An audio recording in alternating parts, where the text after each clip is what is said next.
tous, merci d'être venus si nombreux, merci de m'avoir invité. Donc, on m'a invité pour réfléchir aux aspects d'emploi de ce type-là. Sur le domaine des bars, quelles seraient les possibilités pour... qu'est-ce qui est nécessaire, qui ne se fait pas actuellement sur le domaine des bars, et qui pourrait être réalisé si on crée ce genre de structure. Alors, peut-être qu'il faut commencer par décrire un petit peu le domaine des bars, parce que peut-être que tout le monde ne connaît pas très rapidement. Donc c'est un domaine public de 300 hectares environ, pour beaucoup forestiers, un petit peu agricoles. En ce moment, vous en entendez peut-être parler parce que l'arboretum est mis en difficulté. Il est repris pour l'instant provisoirement par la communauté de communes, mais l'avenir n'est pas tracé, n'est pas tout stabilisé. Une étude est actuellement en cours, financée par différents organismes, pour justement réfléchir à son devenir. Alors, comme il est en cours, je doute qu'il prévoit ce genre de principe d'emploi dans le cadre de l'opération Territoire Zéro Chômeur, mais de toute façon, ce sera un projet qui sera modulable, puisqu'il est susceptible d'imbriquer, on le ressent comme ça, des entreprises peut-être petites mais privées, et puis le secteur public qui est déjà en place.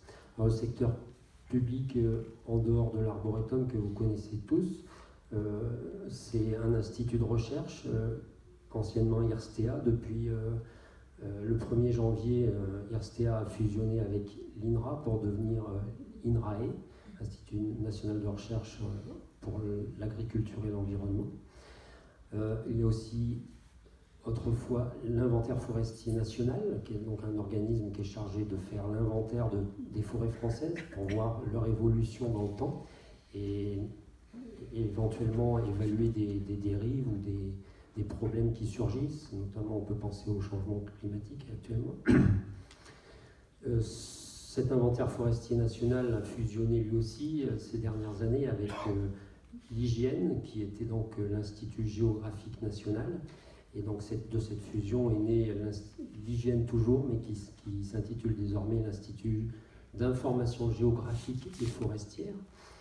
Et puis, donc bien sûr, le LECTA, nous sommes ici à la maison mère, si je puis dire, et donc sur le domaine des bars, nous avons un lycée spécialisé dans la forêt et l'environnement.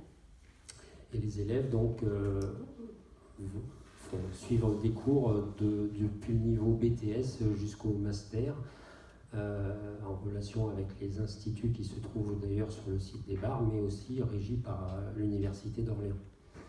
Voilà pour présenter le site. Pour ce qui est de la partie forestière, depuis des années, elle est très mal gérée, puisque aucun des organismes sur place n'a pour vocation de gérer une forêt. Donc elle est un peu livrée à elle-même, c'est pas bien grave. Les arbres meurent et c'est tant mieux pour des insectes qui aiment les arbres morts ou les champignons. D'un point de vue économique, c'est pas catastrophique non plus. Le bois s'accumule sur place. Mais on pourrait revenir à une gestion plus classique. De toute façon, par rapport au changement climatique, je ne sais pas si vous connaissez ce domaine, mais l'un des principaux intérêts de la forêt, c'est justement d'accumuler du bois sur pied, mais aussi sous forme de matériau bois, dans la mesure où ce matériau va remplacer des matériaux très énergivores, comme le béton ou les métaux, par exemple.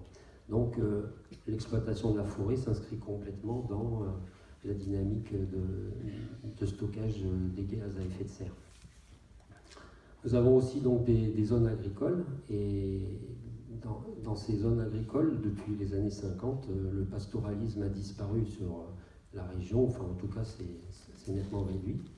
Et là encore, dans le cadre de ce principe de territoire zéro chômeur, on peut réfléchir à revenir sur certaines pratiques qui ont disparu. Voilà. Donc par rapport à ces réflexions, il y en a deux qui me viennent à l'esprit, deux principales. C'est justement par rapport à ce qu'on appelle les zones ouvertes. Pardon. Donc, ce sont des zones qui étaient parcourues par des troupeaux autrefois, au pastoralisme. Et sur le domaine des Bars, donc nous avons une zone Natura 2000 qui consiste en une prairie calcicole.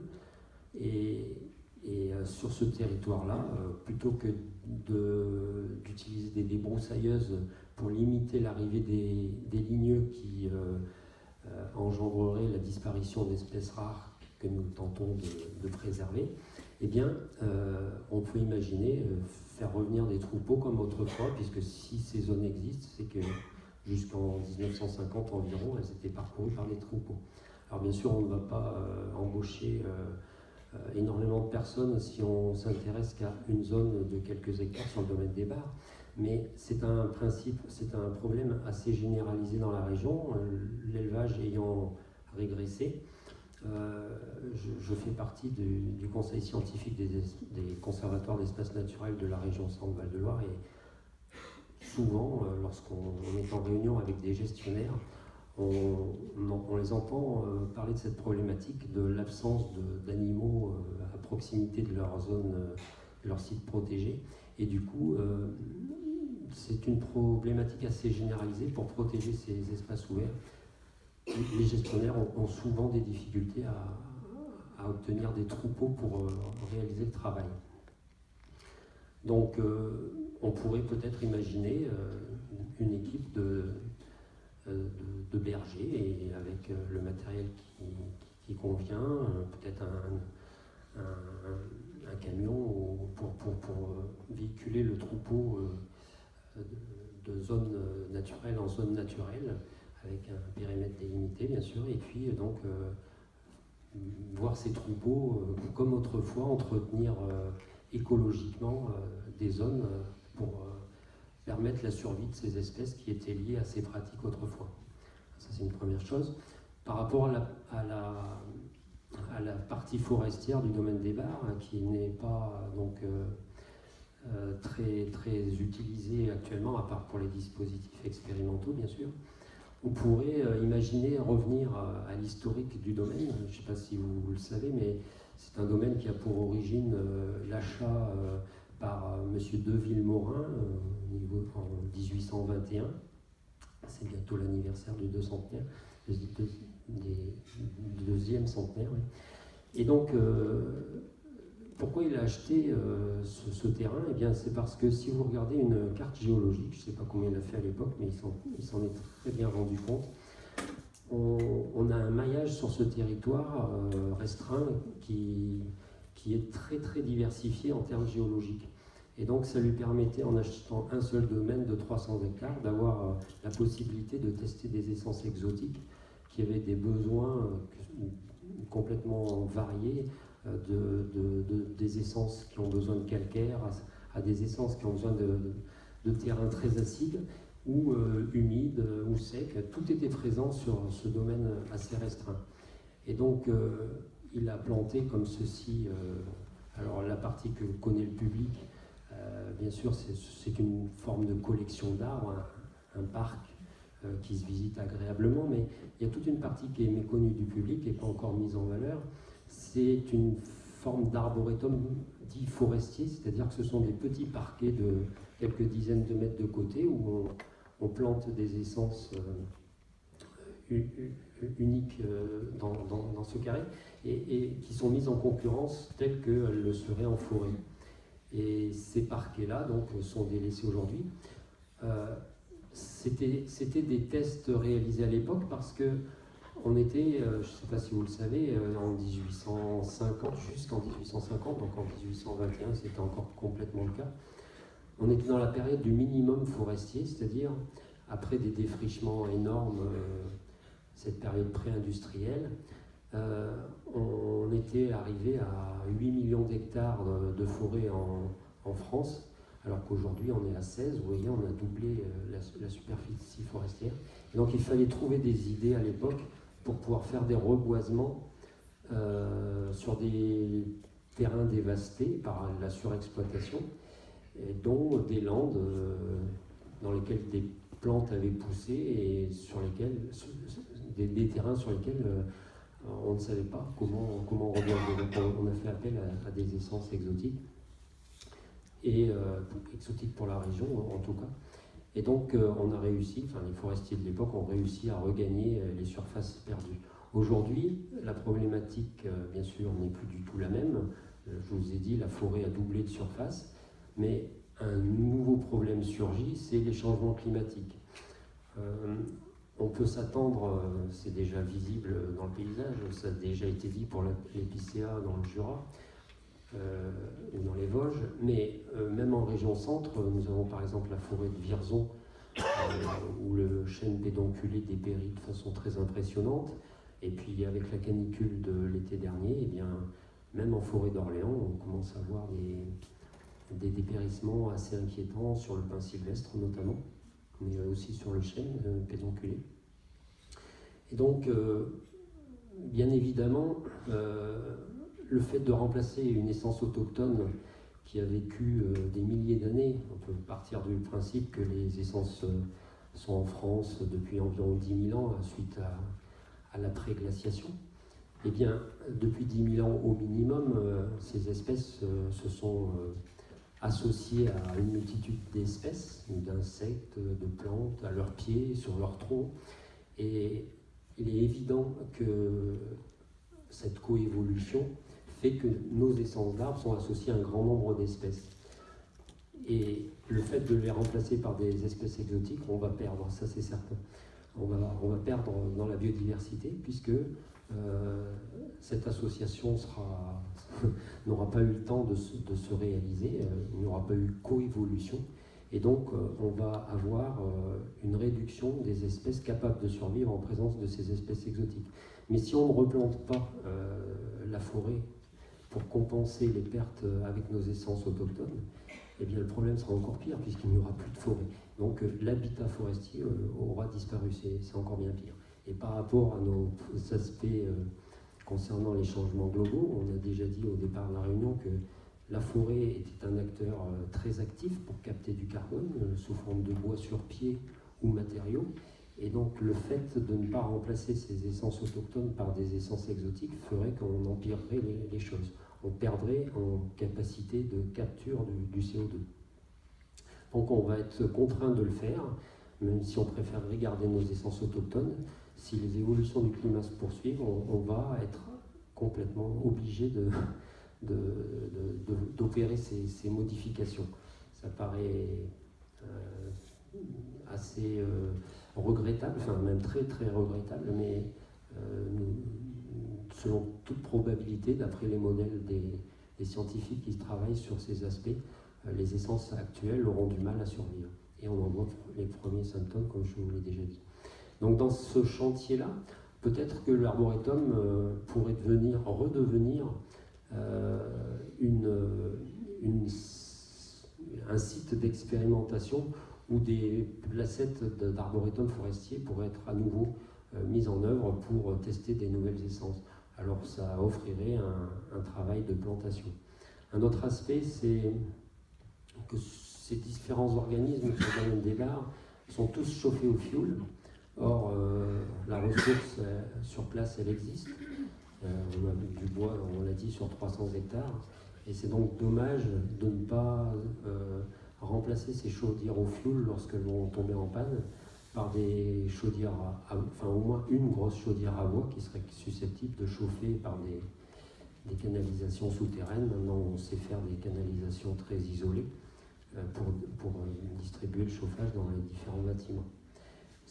Là encore, on a réalisé une opération de ce type à la mairie de Nogent-sur-Vernisson il y a déjà pas mal d'années, et j'avais un collègue des services techniques qui me disait ah oui, mais c'est bien gentil le chauffage au bois, mais on n'a pas qu'à tourner le robinet, là. Il y a du travail, il faut enlever la cendre, il faut charger le bois, enfin, en tout cas il y a des opérations de chargement de bois assez fréquentes.